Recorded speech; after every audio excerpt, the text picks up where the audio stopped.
also knew Elvis well. She was actually engaged to him and the very last person to see him alive. Well, now she has written a fascinating tell-all book about their... Elvis Presley was found unresponsive on the floor of his Graceland bathroom on August 16, 1977, and the world hasn't stopped asking questions since. The official report labeled it a heart attack, yet doubt has clung to every explanation for decades. Now, after nearly 50 years of silence, hesitation, and incomplete narratives, the full truth has emerged, and it changes everything. Before we start, smash the like and subscribe buttons for more updates. The fresh details don't come from tabloid speculation or shadowy third-hand stories. They've surfaced through a culmination of medical forensics, overlooked documents, and testimony once sealed in layers of bureaucratic preservation. The mystery that once seemed locked in an endless loop of theories has unraveled, and the core of it is both simple and staggering. Elvis didn't die solely from a heart attack caused by lifestyle choices. The real cause was something darker, something long buried behind the myth of his decline. Years of suspicion have always surrounded the conditions of his final day.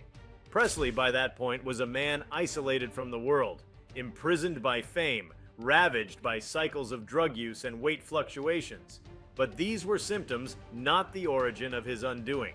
The new evidence points to an orchestrated failure, an intersection of medical malpractice and intentional misinformation. A key factor long redacted from public view was a prescribed cocktail of medications that should never have been administered together.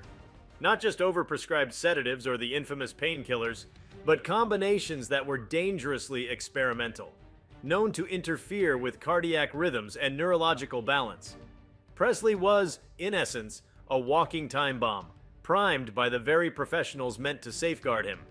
What adds to the shock is the role of his inner circle. The so-called Memphis Mafia, once assumed to be loyal companions, are now understood to have played a more complex role. Some enabled Elvis's consumption habits out of genuine concern, trying to placate him, stabilize his moods, or help him sleep. Others, as the truth reveals, may have facilitated access to these drugs under the illusion of helping, while keeping his handlers happy and his performances going. The king was too valuable to be allowed to rest, let alone confront his vulnerabilities. There was no escape route from the Elvis machine, only further immersion. Crucially, the newly uncovered evidence includes autopsy notes and medical logs that were quietly edited in the months following his death.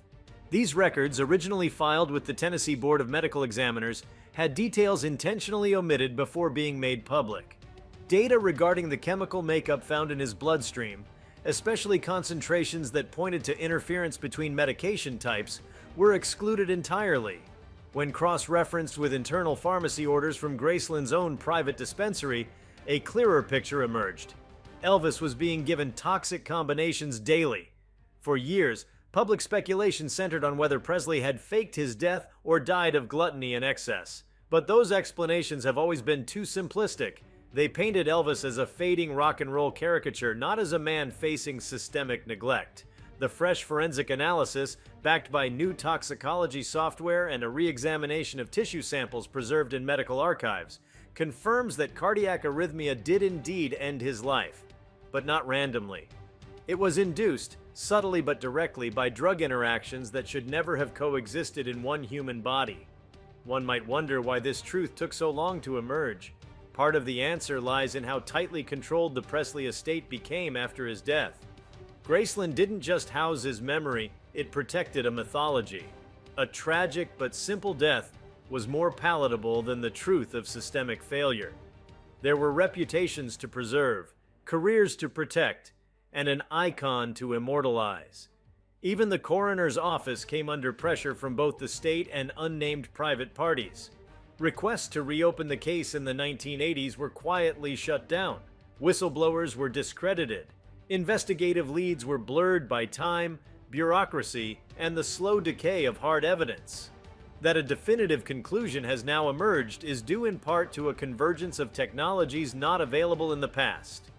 DNA degradation analysis, post-mortem enzyme tracing, and digital reconstruction of handwritten logs have helped piece together what once seemed fragmented.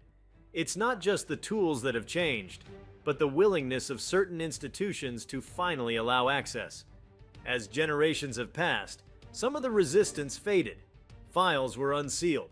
restrictions expired, and the persistent few, researchers, independent pathologists, and forensic historians, were finally able to connect the dots. Beyond the clinical revelations, the implications stretched deep into the heart of American celebrity culture. Elvis wasn't the first, nor the last, to be consumed by the machinery of fame. But his story stands apart in how clearly it reflects the dangers of commodifying a human being to the point of collapse. He became more brand than man. The pressures on his health, both physical and mental, were magnified by a refusal from those around him to slow down the momentum.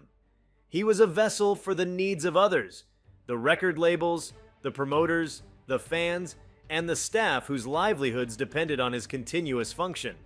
The most chilling detail to emerge from this truth is how preventable it was.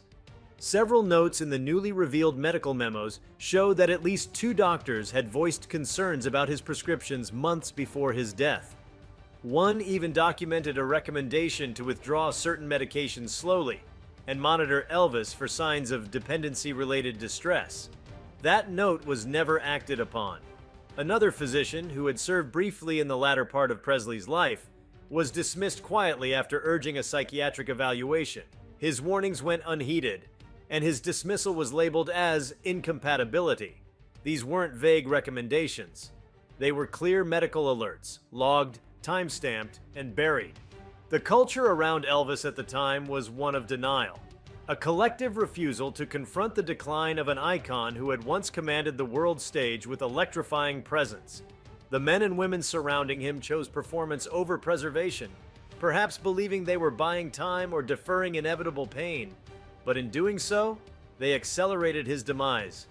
What truly stuns now is not just that the mystery has been solved, but that it was always solvable. The data existed. The pieces were there.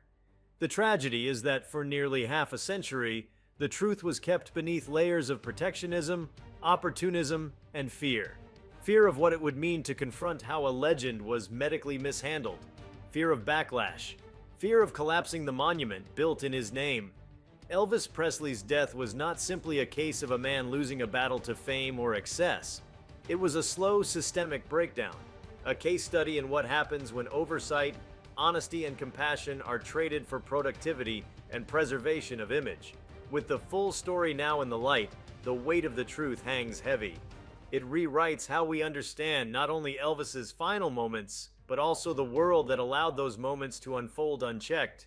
He died on the bathroom floor, alone, in the house that had become both his sanctuary and his cage. And now, with certainty, we can say that he didn't die because he gave up. He died because he was failed by those who should have protected him, by the system that fed off his fame, and by a culture that forgot the man behind the myth. The revelation also changes how future generations will engage with his legacy. The Elvis we remember, grinning in a gold lame suit, hips in motion, voice-shaking stadiums, is no less monumental. But he is now also a warning of what can happen when celebrity is allowed to eclipse humanity, when a person's vulnerabilities are cloaked in performance, and when truth is deemed too inconvenient to be spoken. Those weeks of his life, once blurred by denial and speculation, now snap into focus. He was fighting for breath, for rest, for reprieve. And behind the closed doors of Graceland, the echoes of that struggle are now finally understood. He wasn't just tired. He wasn't just sick. He was over-medicated by design, kept upright for as long as possible, and ultimately left to fall alone. This isn't conspiracy. It's clarity. Even without considering the legacy fallout, there is something intimate and tragic about understanding that Elvis saw the end coming. Medical journals found in his personal reading collection suggest he was trying to educate himself about the effects of medications. His notepads, recently recovered from storage, include handwritten references to health articles and notes about drug interactions. The king was not blind to his own dissent, he just couldn't find a way out. And now, at last, the world knows why. The silence that once shielded those responsible is broken. The long-standing myth of mystery has been stripped of ambiguity, and what remains is both painful and necessary. Elvis Presley's death, it turns out, was never unsolvable. It was simply inconvenient for too many people to tell the truth, until now. Elvis Presley's tragic ending has long hovered between public grief and sensationalism. But now, with the true cause of his death uncovered, it forces a total re-evaluation, not only of the event itself, but of the structures that made it possible. Every detail, every nuance of this discovery opens up layers of responsibility that extend far beyond his inner circle. The deeper truth reveals how vulnerable even the most powerful figures can be when fame is used not as a platform, but as a shield. One that blocks intervention and hides suffering behind a glamorous veneer. What makes this revelation particularly jarring is how close the truth was to the surface, hidden in plain sight, buried beneath decades of silence and willful ignorance. The people responsible for managing his health weren't operating in a vacuum. There were institutional failures, both medical and legal, that contributed to the systemic neglect. Pharmacy logs reveal that prescriptions were often filled under aliases or processed through intermediaries to avoid detection. These weren't isolated oversights. They were deliberate strategies designed to maintain plausible deniability, to keep the machine turning without triggering alarm bells within state medical boards or regulatory bodies. Medical oversight, even in the 1970s, had procedures for auditing patterns of prescription abuse. Yet, somehow, Presley's team maneuvered around these protocols, and no serious inquiry was ever launched during his lifetime. With these recent revelations, it's clear those oversight systems either looked the other way or were manipulated by individuals with enough money and influence to bypass scrutiny.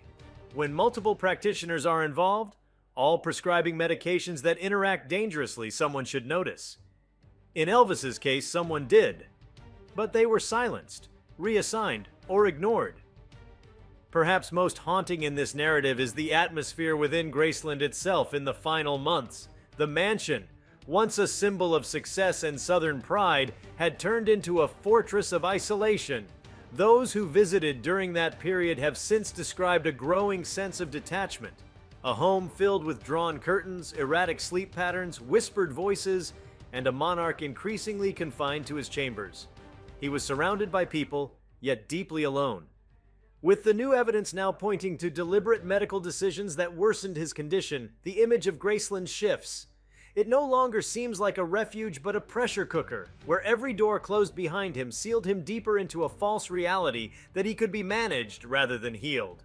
The handlers around him, particularly the few who controlled his schedule, appearances, and access to the outside world, played an outsized role in maintaining this illusion. The extent of their involvement in facilitating the flow of prescriptions and approving or denying access to medical help is more damning now than ever before. They weren't just failing to act, they were orchestrating his daily life in a way that prioritized continuity over care. He had become a product, a marketable entity with a brand, catalog, and value that far outweighed concern for his human well-being. And while it may be tempting to isolate blame to a few individuals, the truth has broader implications. The entertainment industry at large is complicit in fostering an environment where superstars are placed on pedestals so high that their cries for help can no longer be heard. Elvis's death now becomes a cautionary tale about unchecked power, the dangers of cult-like loyalty, and the ways in which public figures are rendered voiceless in matters concerning their own bodies. The re-examination of his death also calls into question the ethics of fame-driven medicine. When doctors treat celebrities, do they follow different rules? The answer, disturbingly, appears to be yes, especially in the era Elvis lived through. The physicians involved in his care were often caught between professional responsibility and personal access to one of the most influential entertainers in the world. For some, the allure of proximity to power compromised their judgment. For others, fear of being cut off from Presley's orbit prevented them from pushing back. The result was a distorted ecosystem, where objectivity dissolved and dangerous patterns went unchecked. This doesn't mean Presley was unaware of his situation. On the contrary, the evidence suggests he was becoming increasingly conscious of his physical and mental decline. Private writings, unearthed only recently, show that he was journaling not only lyrics and reflections, but health concerns. He often mused about mortality, about what it meant to be used up or exhausted from the inside. The phrase, "I don't feel like I'm in my body anymore," appears more than once. These aren't the thoughts of a man giving up. They're the thoughts of someone desperate to understand what's happening to him while being denied clarity. there's something uniquely tragic about the timing of these revelations as well. In the months before his death, Presley had reportedly begun discussing a hiatus, even a full retreat from touring. He was considering a move toward gospel music, a genre that had always been closest to his heart. He spoke privately about wanting to simplify his life, to focus on spiritual healing, and to distance himself from the grind of Las Vegas residencies and relentless performance demands. These weren't vague ambitions. He had begun restructuring contracts and reducing commitments, but even this attempt to regain control was ultimately too little, too late. The irony lies in the contrast between his personal intentions and the mechanism still pushing him forward. Contracts had been signed, television specials were in pre-production, memorabilia deals were in motion. His handlers, understanding the financial stakes, quietly redirected efforts to keep him active. They gave assurances to stakeholders that Elvis would deliver, and for that to happen, his exhaustion and physical deterioration had to be hidden or masked with chemicals. What has also emerged from the reinvestigation is a broader trail of influence peddling. Pharmaceutical suppliers with ties to his medical team had received unusual shipments during the last 6 months of his life. Some of these medications were restricted substances, not commonly used in civilian treatment protocols. These orders had been cloaked in medical necessity, but weren't flagged due to their association with private in-house physicians who operated outside the usual pharmacy networks. This suggests a disturbing degree of coordination, at best to sustain his work schedule, at worst to suppress his suffering until he could no longer sustain it. The new findings open up a discussion that has long needed to happen, not just about Elvis Presley, but about how society treats its icons. There is an invisible line between admiration and exploitation, and Elvis's story now shows how easily that line can be crossed. When every moment of a person's life is monetized, when every appearance becomes an obligation, when pain becomes an inconvenience to be masked rather than addressed, the result is not only burnout, it's annihilation. The danger of mythologizing someone like Presley is that it creates a false sense of invincibility. Fans didn't want to see him sick, handlers didn't want to see him rest, and the machine didn't want to stop spinning. He was molded into something larger than life and therefore not allowed to live as a man. The real tragedy is that beneath the spectacle was someone who still dreamed, still reflected, still felt deeply, but whose signals were increasingly ignored in favor of maintaining an illusion. Now that the truth has emerged, the legacy Presley leaves behind becomes more complex, but also more human. He is no longer just the king of rock and roll. He becomes a mirror of an era, of a system that prizes performance above personhood, and of a culture that struggles to reconcile fame with fragility. His death, no longer a murky cocktail of half-truths and hearsay, stands as a moment of reckoning. The newly uncovered truth about Elvis Presley's death doesn't just shift the narrative, it exposes the blind spots society maintains when it comes to public figures. In a culture that thrives on spectacle and feeds on myth-making, the deeper layers of a person's life are often discarded in favor of simplified arcs: rise, fame, fall. But the complexity of Presley's final chapter forces a break from this convention. It challenges the assumption that the suffering of the powerful must somehow be deserved, self-inflicted, or unavoidable. The details now emerging render that assumption obsolete. In the weeks leading up to his death, one of the more overlooked aspects was how often Presley was left unsupervised, despite the growing signs of mental disorientation and cognitive impairment, an effect now attributed to the neurological impact of sustained drug interactions. He had moments where he seemed to drift mid-conversation, forgetting names, dates, even locations. Staff brushed it off as exhaustion or eccentricity, but it was a glaring symptom of something much more serious. His mind was faltering under biochemical pressure. Yet there were no serious medical interventions, no psychiatric evaluations, no mandated rest. This speaks to another unsettling layer: the invisibility of mental health concerns in that era, particularly for men in positions of power. For someone like Elvis, admitting psychological distress would have been perceived as weakness, perhaps even career-ending. And those closest to him, instead of advocating for intervention, helped bury these signs beneath layers of denial, the very tools that could have saved him. Early detection, transparency, treatment, were unavailable to him, not because they didn't exist, but because his status rendered them inaccessible through stigma and fear.